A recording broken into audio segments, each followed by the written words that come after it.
Hi, and welcome back to Temple Baptist Church Online Devotion. I'm glad that you're with me today. I'm continuing to look at the story of Jesus so that we can know the story of Jesus better and better. Today I'm going to be looking at Luke chapter 2, specifically verses 1 through 7. This is the story of Jesus' birth. And Jesus, I want you to see today, was born for the benefit of the whole world. And you all know this particular story. There was a census that was supposed to be taken. It was ordered by Caesar Augustus. He wanted the whole world to be registered. Likely, he had his sights set on controlling the whole world. And so he ordered that there would be a census. God's desire as well is that the whole world would come to know him. 2 Peter chapter 5 and verse 9 tells us that God has been patient with the world because he doesn't desire for anyone to perish, but wants everyone to come to repentance, being able to find salvation through faith in Jesus Christ. And that's one of the benefits for which Jesus came to the world, was that they might find salvation in him. Look at your screen as I read through a portion of this particular passage that comes from Luke chapter 2, verses 1 through 7. It says, "And it came to pass in those days that a decree went out from Caesar Augustus that all the world should be registered. So all went to be registered, every one to his own city.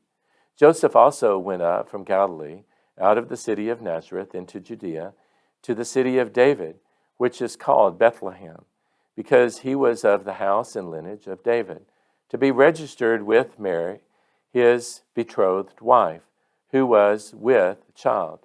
And so it was that while they were there, the days were completed for her to be delivered. And she brought forth her firstborn son, and wrapped him in swaddling cloth, and laid him in a manger, because there was no room for them in the inn." And so what we see here is we don't see Luke going into a lot of detail, but for instance, like Matthew gives us the lineage of Jesus and the story of his birth, Matthew as well says that Jesus came so that he could save his people from their sin.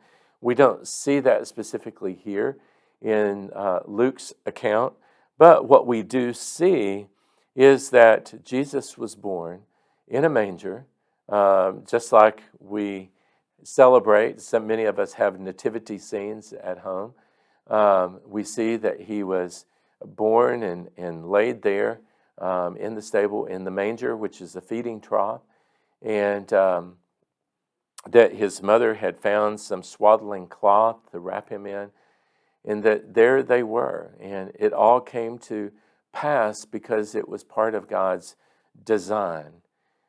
We're going to see in these next couple of sessions just exactly what God intended for us and as well intended for his son.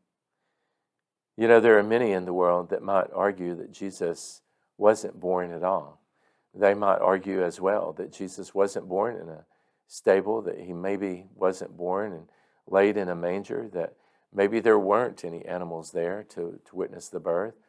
Maybe it was all made up.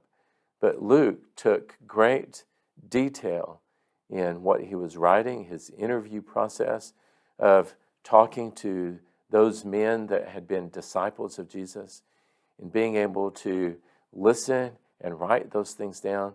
Remember, he was putting together a narrative so that Theophilus could be absolutely certain concerning all of the things that he had heard about Jesus. And so we can be certain as well that what the Bible tells us about the birth of Jesus here is absolutely true. You know, if you don't have a church home, we invite you to come and join us at Temple Baptist Church. We meet on Sunday at 8 and 10 a.m., on Sunday night at 6 p.m., and on Wednesday night at 7 p.m. We would love to have you. We would love to help you grow in your faith. That's God's desire for you, is to grow in your faith. So come and join us. God bless you, and I hope you have a great day. I look forward to seeing you next time.